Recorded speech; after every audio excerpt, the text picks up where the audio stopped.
नमस्कार विद्यार्थी मित्रांनो, आज सगळ्यात महत्त्वाची अपडेट आली आहे तलाठी भरती संदर्भात. फक्त तलाठी भरती नाही, ग्रुप ब आणि क या संदर्भातली मोठी महत्त्वपूर्ण अपडेट आलेली आहे. तत्पूर्वी आपल्याला एक 4 ते 8 दिवसापूर्वी एक महाराष्ट्र शासनाचं एक अपडेट आलं, परिपत्रक आलं होतं. या परिपत्रकाविषयी समजून घेऊ. याच्याशी संबंधित हे पुढचं जो टप्पा आहे, आज 5 मे या दिवशी हा पुढचा टप्पा पार पडला आहे. याच्यापूर्वी 30 एप्रिलला एक अपडेट आलं होतं.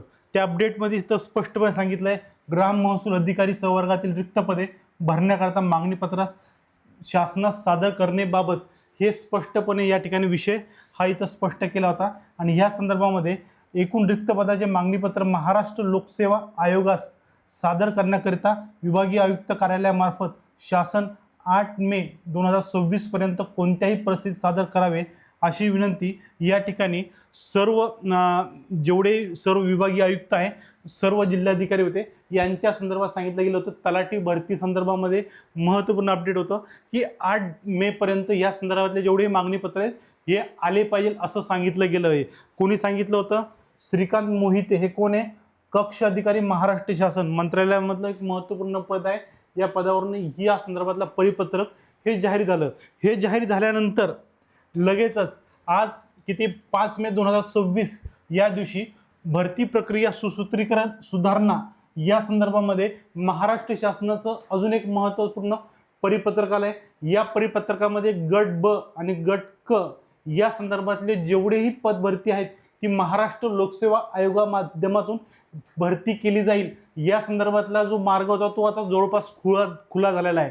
आणि यामध्ये ग्रुप सी मधले बरेचसे पदं जे आहेत त्यामध्ये आले. यातलं सगळ्यात महत्त्वाचं पद जे आपल्या इथे मागच्या वर्षभरातून वाट बघणारे जे विद्यार्थी आहेत तलाठी भरतीची, त्यांच्यासाठी ही महत्त्वपूर्ण बाब आहे. कारण की महाराष्ट्र लोकसेवा आयोगाच्या माध्यमातून याची भरती प्रक्रिया ही पूर्ण केली जाणार आहे. आणि हे जवळपास आता निश्चित झालं, याचा शिक्का लागला आहे. आणि महाराष्ट्र लोकसेवा आयोगाने या संदर्भातलं मागणीपत्रक सर्व विभागीय आयुक्त आणि जिल्हाधिकाऱ्यांकडे मागितलंय. आणि यानंतर आता हे अपडेट आलंय. या अपडेटमध्ये स्पष्ट सांगितलंय की विकसित महाराष्ट्र 2047 व्हिजन डॉक्युमेंटमध्ये राज्याच्या सर्व विभागाच्या भविष्यातील धोरणात्मक वाटचालीसाठी सर्वसमावेशक कृती आराखडा तयार करण्यात आला आहे. यासाठी एक उद्दिष्ट किमान शासन कमाल प्रशासन मिनिमम गव्हर्नमेंट मॅक्सिमम गव्हर्नन्स सुनिश्चित करणे असे आहे. या उद्दिष्ट पूर्तीसाठी पारदर्शक भविष्याभिमुख नागरिक व केंद्रीय मनुष्यबळ उपलब्ध करून देण्याच्या दृष्टीने पदभरती प्रक्रियेत आमूलाग्र सुधारणा करण्याबाबत विचाराधीन आहे असं सांगितलं गेलं. यामध्ये या पार्श्वभूमीवर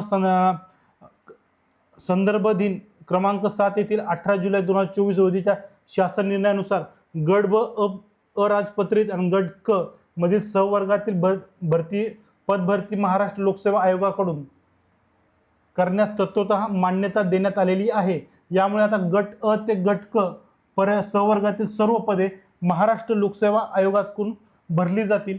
हे या ठिकाणी या परिपत्रकामध्ये स्पष्ट केलं आहे की महाराष्ट्र लोकसेवा आयोग गट अ पासून गट क पर्यंत सर्व पदे महाराष्ट्र लोकसेवा आयोगाच्या माध्यमातून भरली जातील. यातील काही महत्त्वपूर्ण पद आहे बघा, जे तुम्हाला वारंवार सांगतोय. गट क च्या संदर्भात सांगतोय मी, गट अ ब अजून बोलत नाही. गट क च्या संदर्भातली जी पदं स्पेशली TCS IBPSच्या माध्यमातून घेतली जात होती, आता ही सगळी पदं कुठे चालली? महाराष्ट्र लोकसेवा आयोगाकडे. त्यामुळे अभ्यासाचा जोर आपला वाढला पाहिजे. या संदर्भामध्ये बघा, सगळ्यात महत्त्वाचं जी पदं आहेत यामध्ये लघुलेखक मृत संवर्ग कार्यरत लेखापाल जो आहे, नगर परिषद भरतीतला लेखापाल अकाउंटंट असतील, प्रशासकीय अधिकारी असतील, यांचा समावेश असेल.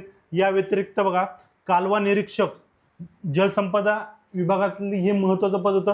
कालवा निरीक्षक कॅनल इन्स्पेक्टर हे MPSC कडे गेलंय.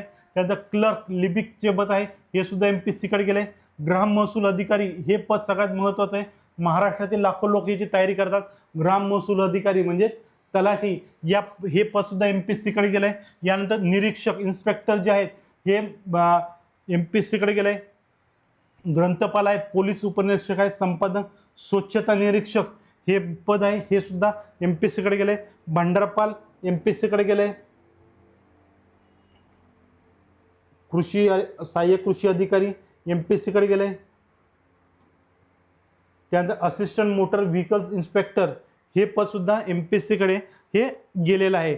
या व्यतिरिक्त सहाय्यक लेखा परीक्षक असेल, भूकर मापक जो आहे हे पद MPSCकडे, प्रयोगशाळा कर्मचारी गेले, त्यानंतर आहार तज्ज्ञ, अग्निशामक सेवा गट क मधले, त्यानंतर कनिष्ठ अभियंता, परिचारिका हे पद गेले, पॅरामेडिकल, छायाचित्र संशोधन सहाय्यक, शास्त्रीय सहाय्यक. ही महत्त्वाची पदं मी तुम्हाला जी अंडरलाईन करून दिली आहेत, जे तुम्हाला मी वारंवार सांगतोय, ही सगळी पदं कुठे गेलेली आहे? महाराष्ट्र लोकसेवा आयोगाकडे ही शिफ्ट करण्यात आलेली आहेत. त्यामुळे येणाऱ्या कालावधीमध्ये या महिन्यामध्ये तुम्हाला यातल्या बऱ्याचशा पदांची जाहिरात येताना दिसणार आहे. अतिशय महत्त्वपूर्ण अपडेट आहे. महाराष्ट्र लोकसेवा आयोगाच्या माध्यमातून ही अपडेट आपण जाणून घ्या. आणि सगळ्यात महत्त्वाचं काय, करिअर ऑर्बिट अकॅडमीच्या माध्यमातून आपल्याला हे सर्व कोर्सेस आपल्याला ऑनलाईन प्लॅटफॉर्मवरती उपलब्ध होत आहे. त्यामुळे संधी सोडायची नाही आहे. करिअर ऑर्बिट अकॅडमीचा खाली तुम्हाला डिस्क्रिप्शन लिंक ही दिलेली आहे, डिस्क्रिप्शन बॉक्समध्ये लिंक ही दिलेली आहे. ॲप डाउनलोड करायचं आहे आणि त्यामध्ये सरळ सेवा फोल्डरमध्ये जाऊन तलाठी भरती असेल किंवा इतर सर्व सरळ सेवेच्या भरती आहेत त्या सर्व तुम्ही बॅचेस जॉईन करू शकतात. जर संपूर्ण करायची असेल तर संपूर्ण सरळ सेवा नावाची आपली बॅच आहे, त्या बॅचला सुद्धा तुम्ही एनरोल करू शकता. त्यामुळे संधी सोडू नका. अतिशय कमी, महाराष्ट्रामध्ये सर्वात कमी फी करिअर ऑर्बिट अकॅडमीच्या माध्यमातून ठेवली जाते. त्यामुळे विद्यार्थ्यांना जास्तीत जास्त फायदा व्हा, विद्यार्थ्यांपर्यंत सर्व सरळ सेवा या सहजरित्या त्यांना पोहोचाव्यात, या अनुषंगाने आपण ही फी आपल्या कमी ठेवलेल्या आहेत. यामुळे तुम्ही सुद्धा या ॲपमध्ये एनरोल व्हा, ॲपमध्ये समाविष्ट व्हा आणि सगळ्यात महत्त्वाचं म्हणजे बॅच परचेस करा, जेणेकरून तुम्हाला अतिशय कमी किमतीमध्ये या बॅच सध्या उपलब्ध होत आहे. यासोबत तुम्हाला PDF नोट्स भेटणार आहे, अनलिमिटेड वॉच टाईम असणार आहे, तुमचे डाऊट सेशन असणार आहेत, यासोबत तुम्हाला मेंटरशिप उपलब्ध होणार आहे आणि PYQ हे सुद्धा डिस्कशन घेतले जाणार आहे. त्यामुळे संधी सोडू नका, जॉईन करा आणि बेल आयकॉन ऑन करा, सबस्क्राईब करा. थँक्यू.